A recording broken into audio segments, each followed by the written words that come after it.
Everyone, welcome to the class. Animal kingdom MCQ series में हमने phylum Coelenterata के कुछ क्वेश्चंस ऑलरेडी डिस्कस किए थे।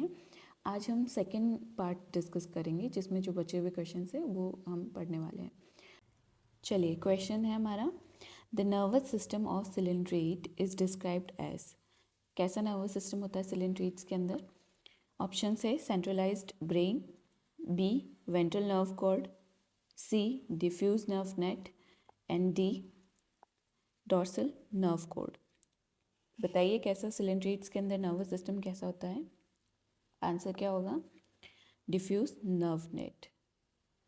Diffuse nerve net. अब ये होता क्या है? तो हमने कहा था कि सिलेंट्रेट जो होते हैं वो पहली बार tissue level of body organisation इनके अंदर आता है, यानी for the first time tissues का फॉर्मेशन हुआ है। किसका फॉर्मेशन हुआ है? टिश्यूज़ का। और वो टिश्यू है कैसा? नर्वस टिश्यूज़ बने हैं इनमें। कैसे बने? नर्वस टिश्यूज़, यानी कि न्यूरॉन्स और ये मिलके आपस में टिश्यू का फॉर्मेशन करते हैं। अब ये न्यूरॉन्स या नर्व सेल्स जो होते हैं, नर्व सेल्स, ये एपिडर्मिस और गैस्ट्रोडर्मिस के नीचे एक नर्व नेट का फॉर्मेशन करते हैं। किसका फॉर्मेशन करते हैं? नर्व नेट का। ये nerve net non polarised conduction करती है, नॉन पोलराइज कंडक्शन करती है। यानी अभी कोई डायरेक्शन जो होता है वो, क्योंकि ये प्रिमिटिव फॉर्म में नर्व सेल्स बने हैं, नर्वस टिश्यू प्रिमिटिव फॉर्म में बने, तो अभी तक यहाँ पे जो कंडक्शन हो रहा है सिग्नल का या इम्पल्स का, वो एक पर्टिकुलर डायरेक्शन में नहीं हो रहा है। कैसा हो रहा है? नॉन पोलराइज्ड हो रहा है। ठीक है, कैसा हो रहा है? नॉन पोलराइज्ड हो रहा है। तो नर्व सेल्स जो होते हैं वो सिंपली एपिडर्मल सेल या गैस्ट्रोडर्मल सेल्स के नीचे प्रेजेंट होते हैं और एक नर्व नेट का फॉर्मेशन करते हैं। क्या करते हैं? नर्व नेट का फॉर्मेशन करेंगे। ठीक है, तो यहाँ पे कंडक्शन कैसा होगा? नॉन पोलराइज कंडक्शन होगा, क्योंकि अभी ये प्रिमिटिव फॉर्म में है। एडवांस फॉर्म में बाद में जाके जो है वो ब्रेन और इनका फॉर्मेशन होता है। ठीक है, तो बाकी ऑप्शंस क्या है वो देखते हैं हम। फर्स्ट है सेंट्रलाइज्ड ब्रेन। सेंट्रलाइज्ड ब्रेन का मतलब होता है हेड के अंदर नर्व सेल्स जो होते हैं वो कॉन्सेंट्रेट होकर और फिर ब्रेन का फॉर्मेशन हुआ है। तो ये किस में होगा? ये बहुत ही हायर फॉर्म्स में देखा जाता है, हायर फॉर्म्स में। तो यहाँ पर ये ऑप्शन राइट होगा क्या? नहीं, ये ऑप्शन गलत है। बी ऑप्शन है वेंट्रल नर्व कॉर्ड। ये वेंट्रल नर्व कॉर्ड भी हायर फाइलम में हमें देखने को मिलती है, जैसे एनालिडा, आर्थ्रोपोडा, इनके अंदर। और इनवर्टिब्रेट्स की अगर हम बात करें तो नर्व कॉर्ड जो होती है वो वेंट्रली लोकेटेड होती है। तो ये मैं क्या कह सकती हूँ कि हायर इनवर्टिब्रेट्स के अंदर हम देख सकते हैं। ठीक है, हायर इनवर्टिब्रेट्स में हम देखने को मिलेगा वेंट्रली लोकेटेड नर्व कॉर्ड। फिर फोर्थ ऑप्शन है डॉर्सल नर्व कॉर्ड। तो dorsal hollow nerve cord, dorsal hollow nerve cord, ये कहाँ प्रेजेंट होती है? ये होती है वर्टिब्रेट्स में। क्लियर है? बाकी ऑप्शंस क्लियर हुए। सेंट्रलाइज्ड ब्रेन हायर फॉर्म्स में होगा, ब्रेन का तो फॉर्मेशन ही नहीं है क्योंकि नर्व टिश्यू भी जो है वो अपनी प्रिमिटिव फॉर्म में है यहाँ पर। Ventral nerve cord higher invertebrates में होती है, जैसे एनालिडा, आर्थ्रोपोडा, इनमें आगे देखी जाएगी। ठीक है, डिफ्यूज नर्व नेट सिलेंट्रेट्स के अंदर प्रेजेंट है। और डॉर्सल नर्व कॉर्ड जो होती है, डॉर्सल होलो नर्व कॉर्ड, ये किस में प्रेजेंट होती है? वर्टिब्रेट्स में। तो राइट आंसर क्या हुआ? Option C will be the right answer. कैसा सिलेंट्रेट के अंदर नर्वस सिस्टम होता है? डिफ्यूज नर्व नेट के फॉर्म में। ओके, चलिए नेक्स्ट क्वेश्चन है, bioluminescence is a prominently exhibited by which cnidarians. Bioluminescence कौन से निडेरियंस में देखा जाता है? ऑप्शंस क्या क्या है हमारे पास? A Aequorea victoria, B Metridium, C Tubipora and D Hydra. बताइए किस में होगा? वैसे हम बायोल्यूमिनेसेंस की बात करें तो अगला जो फाइलम है हमारे पास स्टीनोफोरा, इसमें काफ़ी देखा जाता है बायोल्यूमिनेसेंस। यहाँ पर कौन सा ऐसा निडेरियन है जिसके अंदर बायोल्यूमिनेसेंस देखा जाता है? तो ऑप्शन ए एक्वेरिया विक्टोरिया। ये एक जेलीफिश होती है और इसके अंदर एक फोटो प्रोटीन प्रेजेंट होती है, एक्वेरिन। एक्वेरिन नाम की एक फोटो प्रोटीन होती है। ये जब कैल्शियम से बाइंड करती है तो एक ब्लू लाइट प्रोड्यूस करती है, ब्लू लाइट प्रोड्यूस करती है। ये ब्लू लाइट एक और प्रोटीन होती है, ग्रीन फ्लोरोसेंट प्रोटीन। ये प्रोटीन जब ब्लू लाइट को एब्जॉर्व करती है तो ये एमिट करती है ग्रीन लाइट, ग्रीन लाइट। ठीक है, ग्रीन लाइट प्रोड्यूस करती है। और ये ग्रीन लाइट कहाँ पे विजिबल होती है? ये सपोज जेलीफिश है, तो इनकी जो मार्जिन है, ये रिम है, इसके ऊपर ये लाइट एमिट होगी ग्रीन। ये जो मार्जिन है इसकी, इस रिम के ऊपर जो है वो इसकी ग्रीन लाइट एमिट होगी। सोचिए कितना सुंदर होगा इसको देखने में। तो क्या देखा हमने? कि जेलीफिश है, एक्वेरिया विक्टोरिया एक जेलीफिश है जिसके अंदर एक्वेरिन नाम की एक फोटो प्रोटीन होती है। क्या होती है? Photo protein. ये फोटो प्रोटीन कैल्शियम से बाइंड करती है और ब्लू लाइट प्रोड्यूस करती है। ये blue light green fluorescent another protein है इसी जेलीफिश के अंदर। ये एब्जॉर्ब करती है और एमिट करती है ग्रीन लाइट। और ये ग्रीन लाइट कहाँ विजिबल होती है? तो ये ग्रीन लाइट विजिबल होती है जेलीफिश के रिम के ऊपर। ओके, तो बायोल्यूमिनेसेंस के एडवांटेज क्या क्या है? एक तो ये एनिमल को प्रोटेक्शन प्रोवाइड करवाता है, और सेकेंड है कि ये अट्रैक्ट करता है फूड को। क्या करता है? अट्रैक्ट करता है फूड को, अपनी तरफ अट्रैक्ट करता है। ठीक है,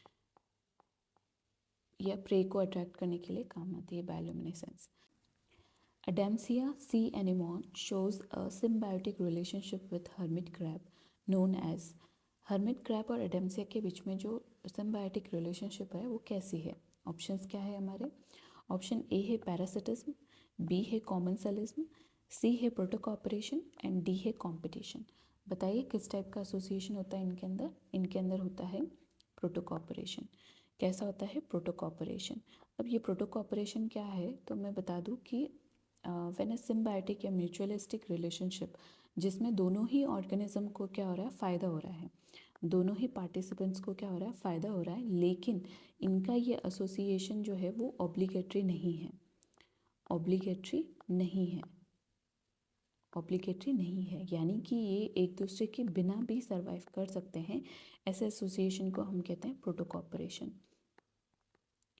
प्रोटोकॉपरेशन कि जहाँ पे एसोसिएशन बेनिफिशियल है दोनों के लिए, लेकिन ऑब्लिगेटरी नहीं है, कंपलसरी नहीं है, ये एक दूसरे के बिना भी सर्वाइव कर सकते हैं, उसे हम कहते हैं प्रोटोकॉपरेशन। ठीक है, तो अब इन दोनों को फ़ायदा क्या हो रहा है? तो अडेम्सिया सी एनिमोन, हमें पता है क्या होता है कि अडेम्सिया एक सिजाइल एनिमल है। तो ये हर्मिट क्रैब के साथ इसे क्या मिल रहा है? इसे मिल रहा है ट्रांसपोर्टेशन, एक जगह से दूसरे जगह मूव करने के लिए ट्रांसपोर्टेशन मिल रहा है। इसके अलावा ट्रांसपोर्ट कर रहा है तो बेटर रिसोर्सेज मिल रहे हैं।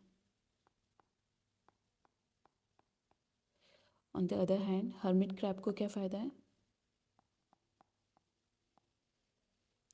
हर्मिट क्रैब को ये फ़ायदा है कि इसको अडेम्सिया की जो स्टिंगिंग ऑर्गन है या स्टिंगिंग सेल्स है, उन स्टिंगिंग सेल्स की वजह से प्रोटेक्शन मिल रही है। क्या हो रहा है? स्टिंगिंग सेल्स की वजह से प्रोटेक्शन मिल रही है। अब बाकी एसोसिएशन कैसे हैं? तो पैरासिटिज्म में कैसा होता है? पैरासिटिज्म में होता है होस्ट और पैरासाइट के बीच में एक को फ़ायदा होता है और एक को नुकसान होता है। एक पार्टिसिपेंट बेनिफिट लेता है और एक जो है वो पार्टिसिपेंट लॉस में या फिर हार्मफुल उसके लिए रहता है। कॉमन सेलिज्म जो होता है उसके अंदर एक में बेनिफिट रहता है, दूसरे पार्टिसिपेंट को ना बेनिफिट होता है, लॉस होता है, न्यूट्रल रहता है। ठीक है, कैसा रहता है? न्यूट्रल। कंपटीशन में क्या होता है? दोनों ही पार्टिसिपेंट्स को नुकसान होता है, दोनों ही पार्टिसिपेंट्स को नुकसान होता है। तो हमारा राइट आंसर क्या हो गया? Option C will be the right answer. Next question, digestion in cnidarians is. Cnidarians में डाइजेशन कैसा होता है? ऑप्शंस क्या क्या है? Option A only intracellular, B only extra cellular, C first extra cellular and then intracellular, and D first intracellular and then extra cellular. बताइए कैसा digestion होता है निडेरियंस के अंदर? निडेरियंस में हमें पता है कि इंट्रा और एक्स्ट्रा दोनों ही होता है, लेकिन यहाँ क्या पूछा है कि पहले एक्स्ट्रा सेल्युलर हो रहा है या पहले इंट्रा सेल्युलर हो रहा है? Extra cellular and intra cellular. Intra cellular, तो एक्स्ट्रा सेल्युलर डाइजेशन का मतलब होता है out of the cell, cell के बाहर जो डाइजेशन होता है उसे कहेंगे। Intra cellular inside the cell, inside the cell. अब हम इसे थोड़ा सा समझेंगे। चलिए एक पॉलिप का डायग्राम बना देते हैं रफ। ये उसका हाइपोस्टोम है और ये उसकी टेंटिकल्स निकले हुए हैं।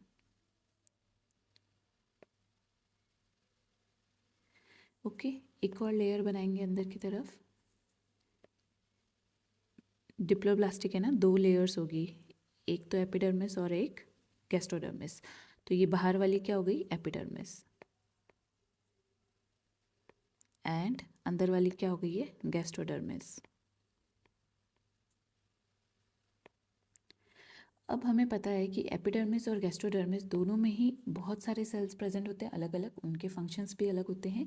गैस्ट्रोडर्मिस में भी बहुत सारे सेल्स होते हैं अलग अलग और उनके फंक्शंस भी डिफरेंट होते हैं। लेकिन अभी डाइजेशन के लिए कौन से सेल रोल प्ले कर रहे हैं गैस्ट्रोडर्मिस के, उनके बारे में हम बात करेंगे। तो 2 मेन सेल्स होती है, एक होती है nutritive muscle cell, nutritive muscle cells, और एक होती है ग्लैंडुलर सेल्स, ग्लैंडुलर सेल्स। ये न्यूट्रिटिव मसल सेल को एंडोथेलियल मसल सेल्स भी कह सकते हैं। अब होता क्या है कि जब पॉलिप या कोई भी निडेरियन क्या करता है, जब ऑर्गेनिज्म को या उसके फूड को एनगल्फ करता है अपने अंदर, तो इसके अंदर क्या होता है कि ब्लाइंड सैक बॉडी प्लान होता है, यानी सिंगल ओपनिंग होती है, यही माउथ और यही एनस की तरह वर्क कर रहा है, ठीक है। तो वो एज इट इज़ क्या करता है, पूरे ही ऑर्गेनिज्म को अपने अंदर ले लेता है। इनके पास कोई फूड कोई टिथ नहीं है जिससे कि वो फूड को ग्राइंड करे, तो ये एज इट इज़ पूरे ही फूड को अपने अंदर ले लेते हैं। उसके बाद क्या होता है, इस बॉडी वॉल के अंदर मूवमेंट होता है, कॉन्ट्रैक्शन और रिलैक्सेशन होते हैं बार बार। इस वजह से क्या होता है, चर्निंग मूवमेंट होता है। और उसके साथ साथ ये जो न्यूट्रिटिव मसल सेल्स है, उनकी ये अंदर वाली साइड है, यहाँ पे फ्लैजिला प्रेजेंट होते हैं। ये फ्लैजिला भी कंटिन्यू बीट करते हैं। उस बीटिंग और चर्निंग मूवमेंट की वजह से क्या होगा कि ऑर्गेनिज्म फूड पार्टिकल्स में टूट जाएगा।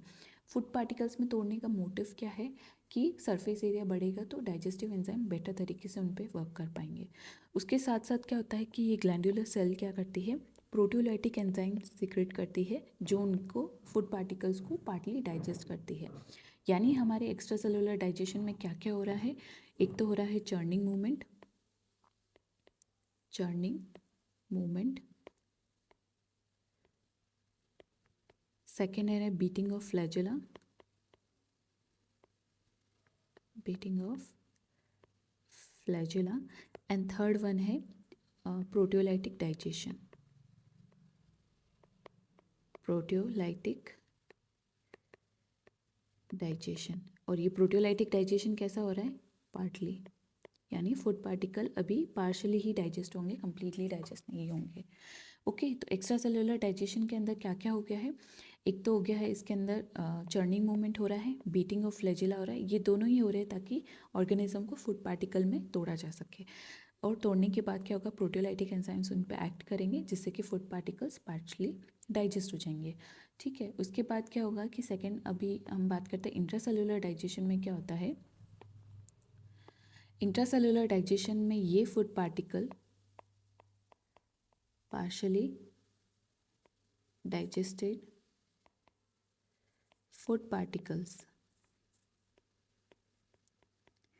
Partially digested food particles engulf करेगा कौन, एनगल्फ करेंगे nutritive muscle cell, muscle cells. Pseudopodia का फॉर्मेशन होगा और सूडोपोडिया की हेल्प से ये फूड पार्टिकल्स वो अपने अंदर ले लेंगे। उसके बाद इनका कंप्लीट डाइजेशन होगा फूड वैक्यूल के अंदर, फूड वैक्यूल के अंदर कंप्लीटली डाइजेस्ट कर देंगे। ये ग्लाइकोजन की फॉर्म में फूड स्टोरेज करते हैं। रिजर्व फूड जो होता है वो उनका क्या होता है, ग्लाइकोजन होता है, ठीक है। क्या है, ग्लाइकोजन। तो हमने पूरा समझ लिया कि हमारे पास एक्स्ट्रा सेलुलर डाइजेशन पहले हो रहा है, फिर इंट्रा हो रहा है। एक्स्ट्रा में क्या हो रहा है कि आउट ऑफ द सेल होता है डाइजेशन, इसमें चर्निंग मूवमेंट होता है, बीटिंग ऑफ फ्लैजिला होता है, ताकि जो ऑर्गेनिज्म लाइफ उन्होंने अपने अंदर एनगल्फ किया है वो मर जाए, उसके बाद वो फूड पार्टिकल्स में टूट जाए। उसके बाद प्रोटियोलाइटिक एंजाइम्स उस पर एक्ट करते हैं जिससे कि फूड पार्टिकल पार्टली डाइजेस्ट हो जाते हैं। पार्शली डाइजेस्टेड फूड पार्टिकल्स को कौन एनगल्फ करता है सूडोपोडिया के हेल्प से? Nutritive muscle sales. ये करने के बाद फूड वैक्यूल में उनका कंप्लीट डाइजेशन होता है। जो भी वेस्ट होता है, जैसे कि अगर कोई स्केलेटन वाला ऑर्गेनिज्म था, तो ये जो अनडाइजेस्टेड मटेरियल होता है वापस यहीं से बाहर निकल जाता है। रिजर्व फूड किस फॉर्म में स्टोर्ड होता है? ग्लाइकोजन की फॉर्म में स्टोर्ड हो जाएगा। कहाँ होगा? गैस्ट्रोडर्मिस की सेल्स में ही हो जाएगा। ठीक है, तो हमारा राइट आंसर क्या होगा? अभी हम यहाँ देखते हैं तो option C will be the right answer. First extra cellular then intra cellular. यहाँ तक समझ आया है? चलिए आगे देखते हैं। नेक्स्ट क्वेश्चन है, which of the following is known as a brain coral? Brain coral किसे कहते हैं? ऑप्शंस है Fungia, B Meandrina, C Gorgonia and D Pennatula. बताइए ब्रेन कॉरल किसको कहते हैं? ब्रेन कॉरल कहते हैं, किसे कहते हैं? मेंड्रीना को कहते हैं। ठीक है, किसे कहते हैं? मेंड्रीना को कहेंगे ब्रेन कॉरल। बाकी ऑप्शंस क्या क्या है? फंजिया, इसे हम और क्या कह सकते हैं? Mushroom coral, mushroom coral. Gorgonia को बोलते हैं सी फैन, क्योंकि इनकी कॉलोनी जो होती है वो ऐसे फ्लैट होती है फैन वाले शेप के अंदर। और पैनेट्यूला को क्या कहेंगे? सी पेन, सी पेन। तो मेंड्रीना क्या हो गया हमारे पास? मेंड्रीना हो गया ब्रेन कोरल। ठीक है, राइट आंसर क्या हो गया? Option B will be the right answer. Next question क्या है? The velum is characteristic feature of medusa. Velum कौन से मेड्यूसा का कैरेक्टरिस्टिक फीचर होता है? ऑप्शंस क्या है? Aurelia, B Obelia, C Metridium and D Fungia. पहले हम देखेंगे कि वेलम होता क्या है। हमने कहा कि मेड्यूसा अम्ब्रेला शेप का दिखता है, तो ये रहा अम्ब्रेला शेप का मेड्यूसा। अब जो ये इसकी मार्जिन होती है, ये मार्जिन के यहाँ पे एक मेम्ब्रेनस स्ट्रक्चर प्रेजेंट होता है जिसे हम क्या कहेंगे? वेलम। क्या कहते हैं? वेलम। इसके फंक्शन क्या है वेलम के? तो इसका फंक्शन होता है लोकोमोशन में, लोकोमोशन में और एक डायरेक्शनल स्विमिंग में, डायरेक्शनल स्विमिंग में इसका रोल होता है। अब वेलम जो होता है वो सभी क्लासेस के मेड्यूसा में प्रेजेंट नहीं होता है। हमने 3 क्लासेस बताई थी, कौन कौन सी 3 क्लासेस बताई थी? Hydrozoa, Scyphozoa,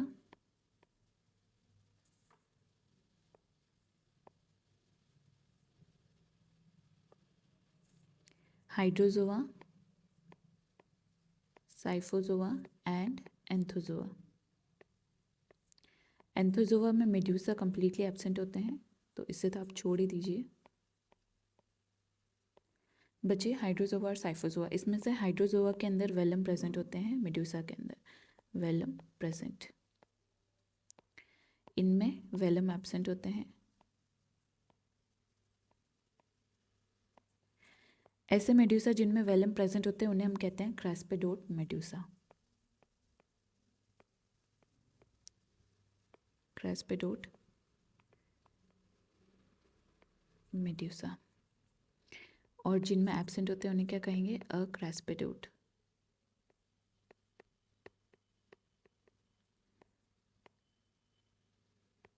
अक्रेस्पेडोट medusa. समझ आया? क्रेस्पेडोट, अक्रेस्पेडोट। इस टर्म को याद रखिएगा, कभी कभी पूछ लेते हैं कि ये दोनों क्या है। तो इनमें साइफोजोआ के अंदर वेलम एब्सेंट होगा, मेड्यूसा के अंदर, और इनमें प्रेजेंट होगा। तो इनमें से क्या होगा कि ओरेलिया किससे बिलोंग करता है? साइफोजोआ के अंदर आता है। तो ये ऑप्शन क्या हो जाएगा हमारा? गलत हो जाएगा। ऑप्शन ए गलत हो जाएगा। मेट्रिडियम किस में आते हैं? मेट्रिडियम कोरल्स और एंथोजोआ के अंदर आते हैं, तो इनके अंदर तो मेड्यूसा होता ही नहीं है। फंजिया अगर अगेन क्या है? कोरल है, तो इसके अंदर भी नहीं होगा। तो ऑप्शन बी राइट आंसर क्या हो जाएगा? ऑप्शन बी ओबेलिया जो है वो क्या है? क्रेस्पेडोट या फिर वेलम वाले मेड्यूसा ओबेलिया के अंदर प्रेजेंट होते हैं। तो राइट आंसर क्या हो जाएगा? Option B will be the right answer. Next question हम देखेंगे, sea pen is the common name for. Sea pen किसका कॉमन नेम होता है? हमने प्रीवियस क्वेश्चन में भी देखा था। तो सी पेन कॉमन नेम होता है पैनेट्यूला का। किसका? पैनेट्यूला का। बाकी क्या क्या है? गोर्गोनिया को हमने क्या कहा था? सी फैन कहा था। ये एक फ्लैट कॉलोनी होती है, फैन लाइक, ऐसी फैन लाइक फ्लैट कॉलोनी होती है, सो दैट कि ये फिल्टर फीडिंग अच्छे से कर सके। फिल्टर फीडिंग अच्छे से कर सके, इसीलिए इनका नाम फैन जैसे दिखते हैं, तो इनका नाम कैसा होता है, सी फैन। अडेम्सिया को हम क्या कह सकते हैं, सी एनेमोन भी कहते हैं। डी एंटीपैथ, इसे क्या कहेंगे हम, इसे हम कहेंगे ब्लैक कोरल। ठीक है, तो समझ आया सी पेन क्या हुआ, Pennatula, B will be the right answer. Next question है, the precious red coral used in the jewellery is, jewellery में जो प्रीशियस रेड कोरल यूज़ किया जाता है उसका नाम क्या है। ऑप्शन है Tubipora, B Corallium, C Heliopora and D Fungia. तो राइट आंसर क्या होगा बताइए, कोरेलियम, बी। बाकी ऑप्शंस अगर हम देखें तो क्या है, ट्यूबिपोरा, इसे हम कहते हैं organ pipe coral, organ pipe coral. बहुत ही इजी है, इनके जो नेम है उसी के अंदर इनके कॉमन नेम छुपे हुए, जैसे ट्यूबी, अभी आपको सोच के लग रहा होगा ट्यूब जैसा कुछ है, तो ऑर्गन पाइप कोरल। हेलियोपोरा जो होता है इसे हम कहते हैं ब्लू कोरल,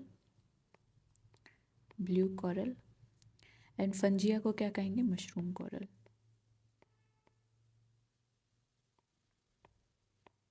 मशरूम कोरल। ठीक है, तो राइट आंसर क्या हो जाएगा, प्रीशियस रेड कोरल के लिए option B Corallium will be the right answer. Next question है, the sea fan belongs to the genus, sea fan किससे बिलोंग करता है, अगेन उसका जीनस या उसका साइंटिफिक नेम ही पूछा है। क्या क्या है ऑप्शन है, पेनिट्यूला, गोर्गोनिया, कोरेलियम, ट्यूबिपोरा। अब तो आपको भी पता चल गया होगा राइट आंसर क्या है, Gorgonia, option B will be the right answer.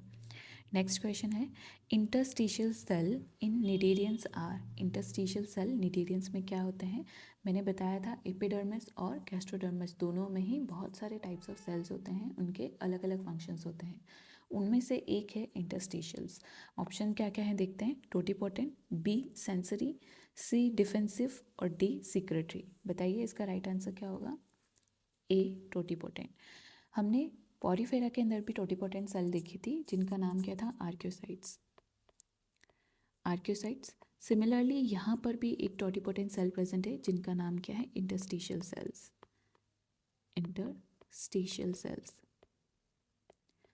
इनके फंक्शन क्या होते हैं, इनके फंक्शन होते हैं बॉडी में रीजनरेशन करना, रीजनरेशन करना, रिप्रोडक्शन के टाइम पे गैमेट्स का फॉर्मेशन करना, और any type of cell, body के अंदर एनी टाइप ऑफ सेल जिसके रिक्वायरमेंट हो उसका फॉर्मेशन करना, एनी टाइप ऑफ सेल्स का फॉर्मेशन करना, ये इनके फंक्शंस हो गए। ठीक है, बाकी सेल्स क्या है, सेंसरी, सेंसरी सेल्स कैसे होगी, सेंसरी सेल्स जो होती है उसका फंक्शन क्या हो जाएगा, सेंसरी फंक्शन होगा इनका भी। डिफेंसिव जो है वो हमें पता है, निमेटोसिस्ट, नेमेटोसिस्ट, इनका फंक्शन क्या होता है, डिफेंसिव होता है। सिक्रेटरी हमने देखा था कि कोई ग्लैंडुलर सेल्स होगी, ग्लैंडुलर सेल्स होगी, ये अगर गैस्ट्रोडर्मिस में हुई तो डाइजेस्टिव एंजाइम सीक्रेट करेगी, और अगर एपिडर्मिस की तरफ हुई तो स्टिकी सब्सटेंस सीक्रेट करेगी, स्टिकी, जो उन्हें क्या करेगा, अटैचमेंट, अटैचमेंट में हेल्प करेगा, एनिमल को सबस्ट्रेटम से अटैच होने में हेल्प करेगा। तो राइट आंसर क्या हो गया हमारे पास, इंटरस्टिशियल्स क्या है, एक तरह की टोटिपोटेंट सेल से निडेरियंस के अंदर, option A will be the right answer. Next question है, Portuguese man of war is not a single animal but a, Portuguese man of war एक सिंगल एनिमल नहीं है, यानी वो क्या है, एक कॉलोनी है। ऑप्शंस क्या क्या है हमारे पास, ऑप्शन ए है polyp, B medusa, C siphonophore colony and D sponges. Option C will be the right answer. ये क्या है, एक कॉलोनी होती है, पूरी एक कॉलोनी होती है, इसके अंदर बहुत सारे अलग अलग मेंबर्स या फिर हम कह सकते हैं जूइड प्रेजेंट होते हैं। इसमें गैस्ट्रोजोइड भी होगा फीडिंग के लिए, gastrozooid for the feeding, dactylozoid for protection, gonozoid for reproduction। इसके अलावा हमने एक बार बात की थी कि इनके अंदर फ्लोट भी प्रेजेंट होता है। फ्लोट क्या होता है, इन्हें फ्लोटिंग में हेल्प करेगा। ठीक है, तो इससे इसके अलावा भी इनके अंदर क्या प्रेजेंट होते हैं, different type of fluid present होते हैं जो मिलके फंक्शन परफॉर्म करते हैं, और ये आपस में कैसे होते हैं, ये सभी आपस में इंटरडिपेंडेंट होते हैं, एक कॉलोनी के फॉर्म में रहते हैं। तो पोर्तुगीज मैन ऑफ वॉर, जिसे हम, इसका नेम क्या है एक्चुअली में, इसका नेम है फाइसेलिया। फाइसेलिया, तो फाइसेलिया जो है वो क्या है, एक कॉलोनी है। और साइफोन ऑफ वॉर की अगर मैं बात करूँ, ये एक ऑर्डर है साइफोन ऑफ वॉर, ठीक है। तो राइट आंसर क्या हुआ हमारा, option C will be the right answer. Next question है, the statocyst in a medusa is an organ for. Statocyst जो होता है वो मेड्यूसा के अंदर किस फंक्शन के लिए होता है, ऑप्शंस क्या क्या है हमारे पास, vision, B equilibrium and balance, C taste and D hearing. अब ये स्टेटोसिस्ट होता क्या है, तो ये एक ऐसा स्ट्रक्चर होता है, इसके अंदर स्टेटोसिस्ट के अंदर क्या होता है, स्टेटोलिथ होता है। स्टेटोलिथ, ये पार्टिकल्स होते हैं कैल्शियम कार्बोनेट के, इसके साथ साथ अंदर क्या होंगे, सेंसरी सेल्स होंगे, सेंसरी सेल्स। तो हमने क्या देखा, स्टेटोसिस्ट का स्ट्रक्चर कैसा है, ये पूरा स्टेटोसिस्ट है, इसके अंदर कैल्शियम कार्बोनेट के पार्टिकल्स या ग्रैन्यूल्स होते हैं जिन्हें हम कहते हैं स्टेटोलिथ। उसके अलावा सेंसरी सेल्स होते हैं, सीलिया के साथ सीलिया प्रेजेंट होते हैं उनके अंदर। इस पूरे स्ट्रक्चर को हम क्या कहेंगे, स्टेटोसिस्ट। स्टेटोसिस्ट। अब होता क्या है कि जैसे ही ऑर्गेनिज्म, ये मेड्यूसा के अंदर प्रेजेंट होते हैं, जैसे ही ऑर्गेनिज्म एक डायरेक्शन में क्या कर रहा है, झुक रहा है या एक डायरेक्शन में मूव कर रहा है, तो ये ग्रेविटी की वजह से ये जो स्टेटोलिथ है ना, ये भी क्या होते हैं, उस तरफ झुकेंगे या उस तरफ मूव करेंगे, ये जो ग्रैन्यूल्स है वो।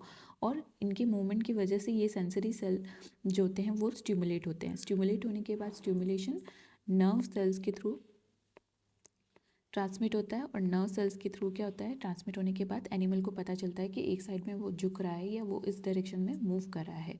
तो बेसिकली ये है क्या, तो ये इक्विलिब्रियम और बैलेंसिंग का काम करता है। स्टेटोसिस्ट क्या करता है, इक्विलिब्रियम और बैलेंसिंग का काम कर रहा है। अंदर क्या क्या है इसके, तो हमने कहा स्टेटोलिथ है और सेंसरी सेल्स है।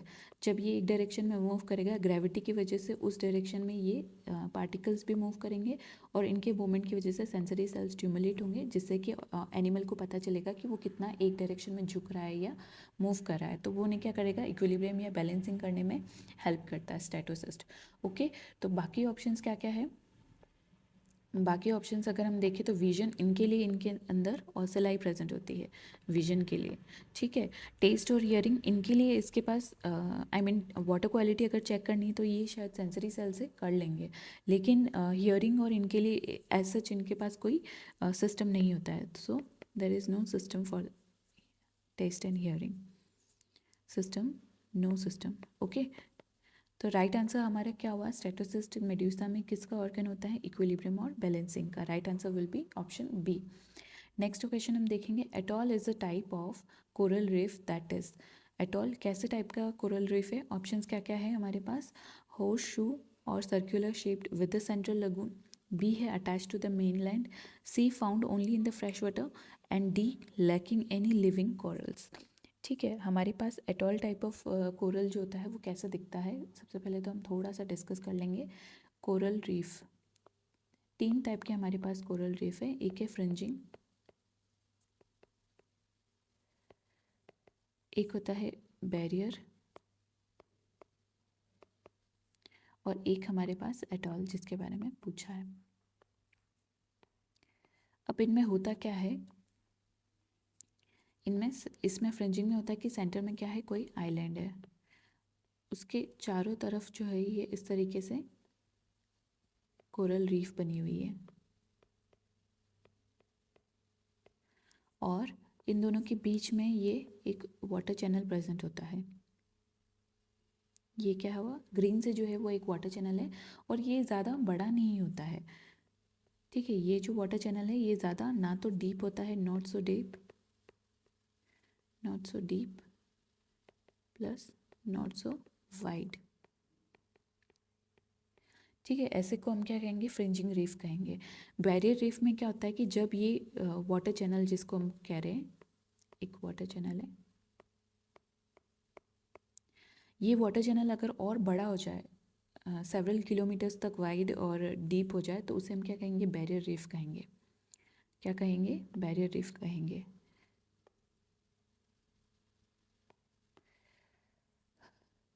ये कुछ इस तरीके से हो जाए, ये बीच में आइलैंड हो गया और ये लगून का फॉर्मेशन हो गया। अब वाटर चैनल जो है वो काफ़ी बड़ा हो चुका है, ठीक है, और डीप हो गया ये। तो इसको हम क्या कहेंगे, बैरियर रीफ कहेंगे। और एटॉल में क्या होता है, इसमें क्या होता है कि जो रीफ होता है वो या तो हॉर्स शू शेप का हो जाएगा या कंप्लीट सर्कुलर भी हो सकता है। अब ये ऐसा क्यों हुआ कि बीच में जो आइलैंड था वो क्या हो गया, सबमर्ज हो गया, यानी डूब गया है। बीच में जो भी आइलैंड था यहाँ पर वो डूब गया है, जिस वजह से अब ये पूरी एक वाटर बॉडी में कन्वर्ट हो गया। और बाहर तो ओशन का वाटर है ही है, और ये क्या है हमारे पास, ये कोरल रीफ है।